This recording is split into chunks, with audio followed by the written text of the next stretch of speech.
Hey everyone, it's me, Carrie Ann from Everything Mom, and it is the first official full week of October.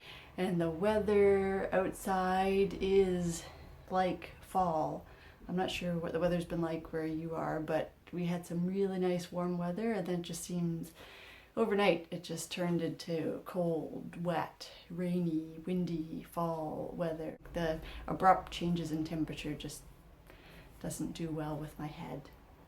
Oh yes, this, you like my new hat? This is actually my birthday crown. Because all families have to have embarrassing elements when celebrating a birthday, and this particular hat is one that everybody wears on their birthday, and I'm wearing it because this weekend is my birthday. And the one thing I like about October birthdays is the closeness to Halloween. And what I mean by that is all the merchandise. I'm not talking obviously about merchandise for my birthday, but all the Halloween stuff. Like, for example, look what my husband found. This is actually another tradition we have. See? Cereal? Halloween cereal. Another tradition we have for birthdays is birthday cereal. So whoever's birthday it is gets to choose a cereal that they want, and I as mom can't say anything. So obviously we end up with a lot of sugar cereals on people's birthdays. And my husband found these, which are great because we've seen them in the US. The only thing I'm missing is Frankenberry. I remember these from when I was growing up, so it was really cool to see them in the local shops. So I have twice the birthday cereal. And also this. That's pretty cool too. I tell ya, I'm a sucker for packaging. I don't know if I want to play with this or eat it. It's just very cool. And then Hallmark sent me these guys, which are really cool too. Do you know who these are?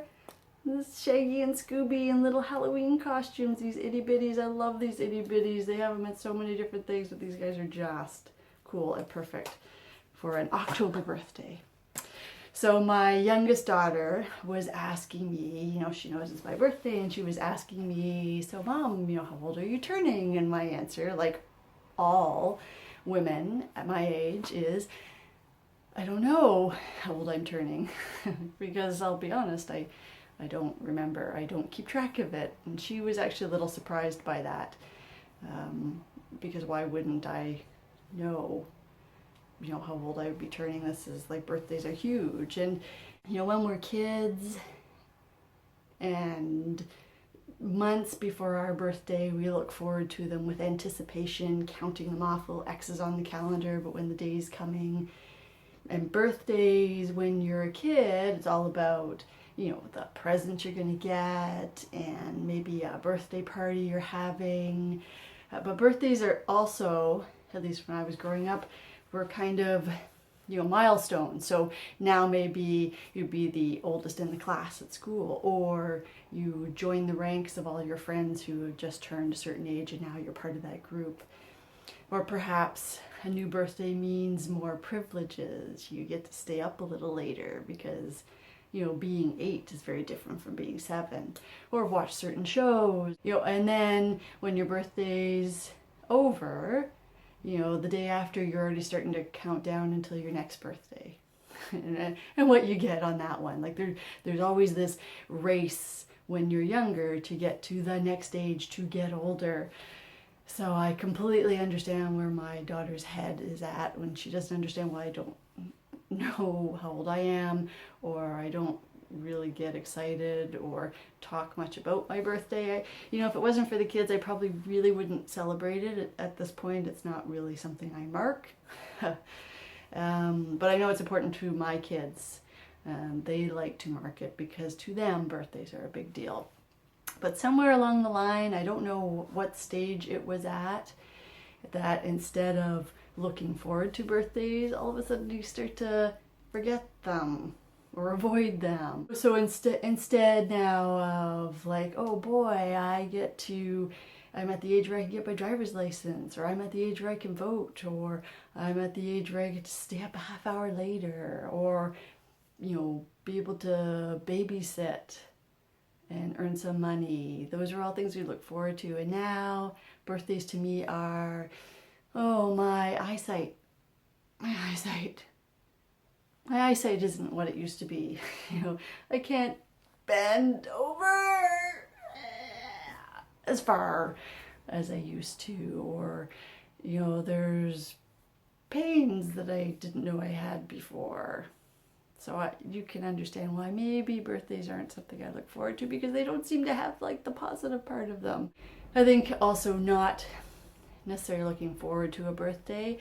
It also goes back to that whole, mentality of when you're younger, you never seem to be happy at whatever stage you're at in your life. There's always, you get there, you really want to get there, and then you get there and you're already thinking about the next thing, the next stage.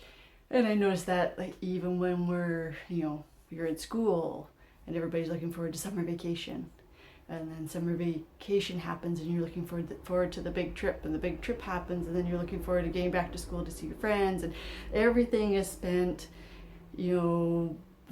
focusing on the next item. And the next thing you know, I noticed there's the kids that years have gone by and you forget certain moments. So I've been trying anyways to not to focus on whatever today is and what we did today and the elements that were fun and entertaining. Oh, next month is the Santa Claus parade, and after that is going to be Christmas, one of my favorite holidays. But focus on now, and maybe I'll use that as my excuse for not thinking about my birthday. Does that work? Maybe? I don't know, maybe not. I was also inspired this last week with youth. I had the opportunity again this year to attend WeDay in Toronto with the folks from TELUS, who are one of the sponsors. And I think this is the third time I've attended.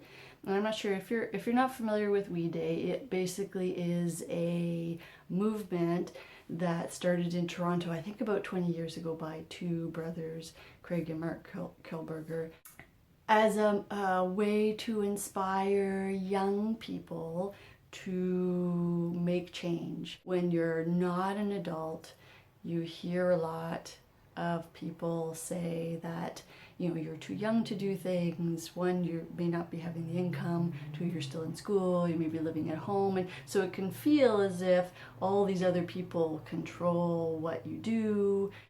So I love that the whole concept behind WeDay is to remind kids, whether in elementary or high school, college, university, that they, even at their young age, can make a difference. It can be big, whether it's working together to raise funds to help build schools in developing countries, or it can be something small, such as standing up for a child in their school that might be being picked on or bullied, or just a child who's new and doesn't feel like has any friends, and kind of welcome them into the group. The day itself, which the kids who attend have to earn their way through volunteer work and helping out, and they get a ticket to attend, so there's no cost for the students. It's sort of their reward for their contribution, and the day is filled with entertainment and inspirational talks, and basically a way to reward the kids, but also to remind them through stories and actions and updates that they have the ability to make the world that they are going to live in the way that they want it to be. Like a positive, supportive, helpful world. And who wouldn't want that world? And although the program is aimed at youth, which is great, I actually wrote a piece, having attended as a parent, I wrote a piece on the site, and I'll include the link below, basically telling parents, so here your child goes off with their school or their charity group and feels inspired from this presentation and comes home and it's sort of, well, now what do I do? So I just kind of outlined some ideas that as parents of children, whether they attended or children who just feel this sort of desire to do something or feel that they can make a difference, ways that parents can encourage their children to follow that route. So I'll include the link to that piece, because really we as parents are, facilitators and guides for our kids. So, and I want to wish any other October birthday celebrators happy birthday. Hopefully it's not raining where you are, maybe a little warmer. And I guess I'll see you guys next week. Bye.